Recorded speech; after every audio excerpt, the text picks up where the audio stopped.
Olá, sejam todos muito bem-vindos e bem-vindas ao nosso primeiro episódio da quarta temporada do Jogando Verde Podcast Ambiental.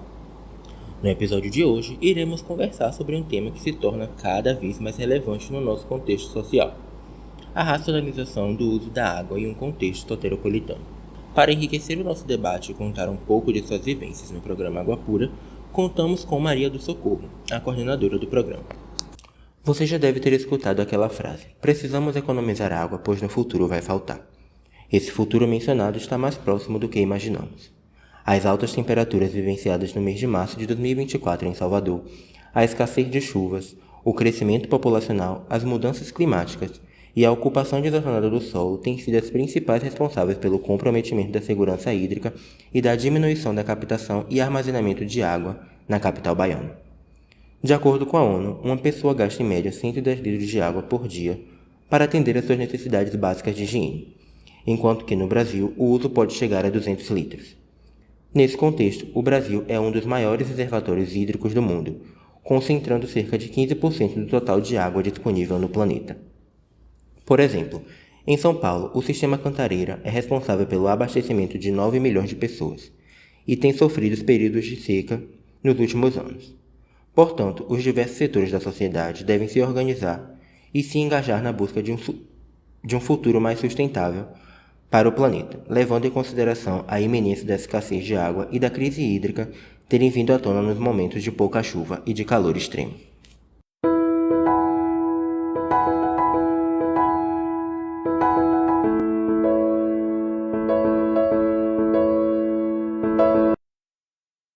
A água é fundamental para a vida na Terra. Não importa qual seja a nossa atividade, dependemos dela para viver. Ela é provavelmente o único recurso natural que tem a ver com todos os aspectos da civilização humana. No Brasil, temos cerca de 15% da água doce disponível no mundo, com a grande maioria localizada na bacia amazônica. No entanto, por maior que seja a importância da água, muitas pessoas não dão a devida atenção ao seu uso consciente. Muitas pessoas continuam desperdiçando e poluindo rios e nascentes.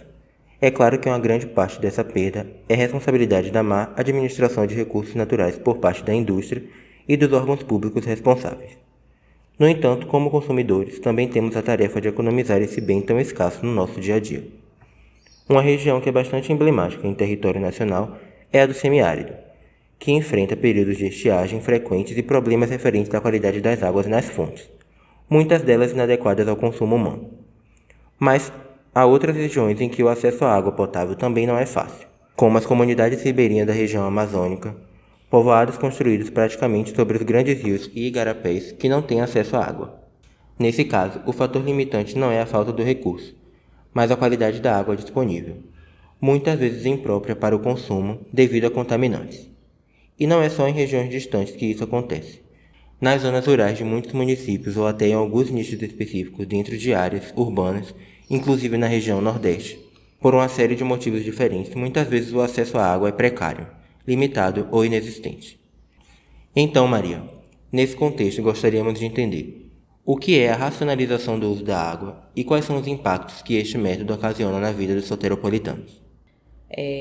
Então, assim, o uso racional que a gente prega no Água Pura é que não é você proibir as pessoas de usarem a água, é você fazer com que elas usem, sensibilizar elas para que elas usem de uma forma controlada, né?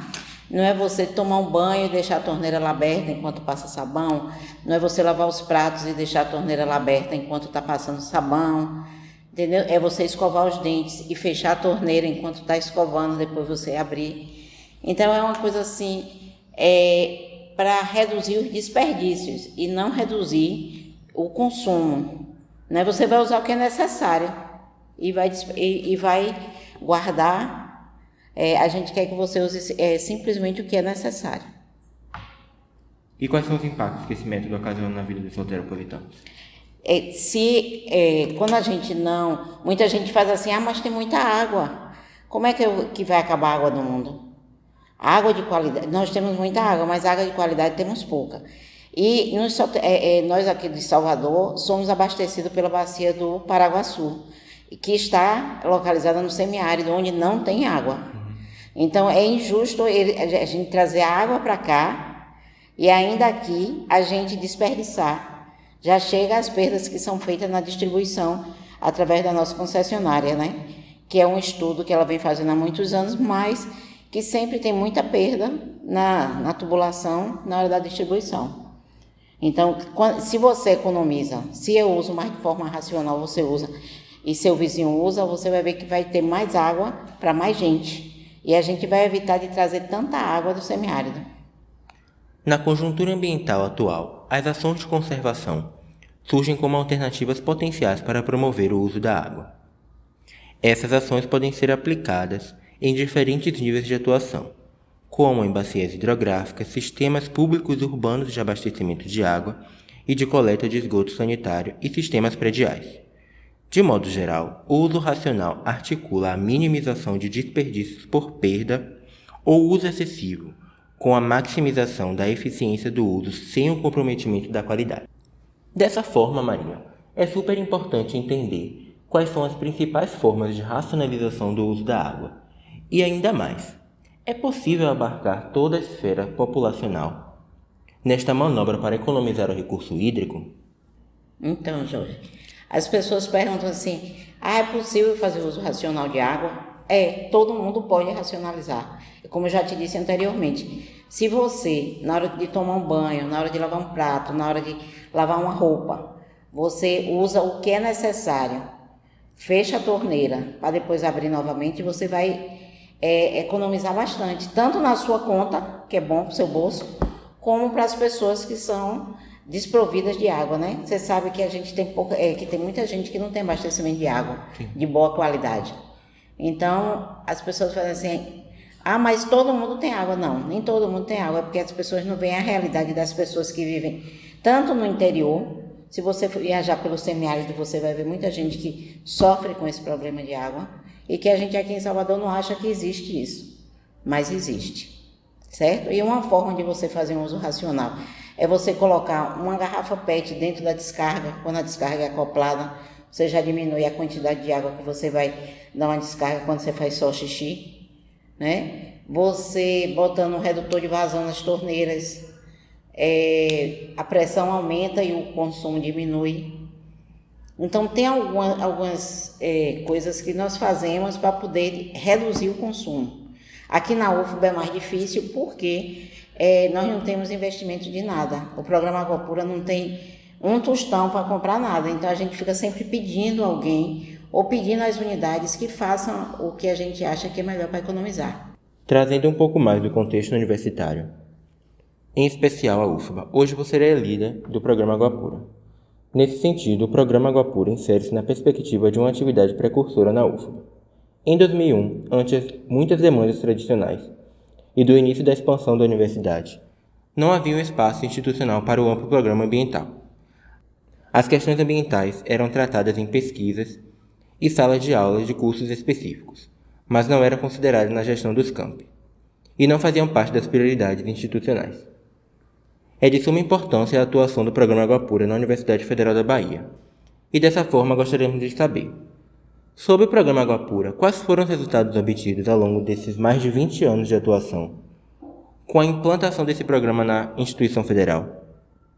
E além disso, o programa atua fora da esfera universitária? Bem, Jorge, quando você me pergunta qual foi o resultado do Água Pura na universidade, então eu te digo que a gente economizou mais de 300 mil metros cúbicos ao ano, certo? A gente já, até hoje, nesses 20 anos, a gente conseguiu uma redução aproximadamente de 19 milhões em reais, tá? E assim, a gente não fez nenhuma obra, isso tudo só sensibilizando os funcionários de algumas unidades onde a gente acompanha de perto. O programa Água Pura faz um controle diário do consumo e a gente sinaliza para eles no momento que está tendo um consumo muito alto, para eles verificarem se tem algum vazamento, se foi alguma festa, ou se tem às vezes tem algum vazamento que não está aparente. Então ele diz, não, mas aqui não tem nada vazando, então a gente vai pesquisar para ver onde está esse vazamento que não está aparente, certo?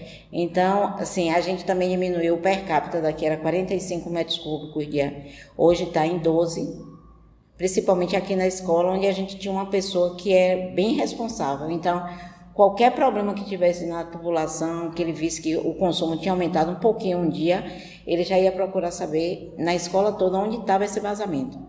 Então, a gente tem uma pessoa aqui na escola, que é Zé Mariano, que ele é bem articulado e, assim, bem prestativo nesse ponto. Então, ele participa, ele leva muito a sério o programa, o que não acontece nas outras unidades. Então, se a gente tivesse isso em todas as unidades, a gente estaria pagando bem menos ainda das contas, certo? Então, é isso. E fora da esfera universitária? Você me perguntou se fora da UFBA a gente já aplicou água pura em várias unidades. Na Petrobras, na Braskem, no aeroporto, no shopping Paralela, em todos os prédios do CAB, prédios do Estado, em algumas escolas públicas, em alguns hospitais, na penitenciária.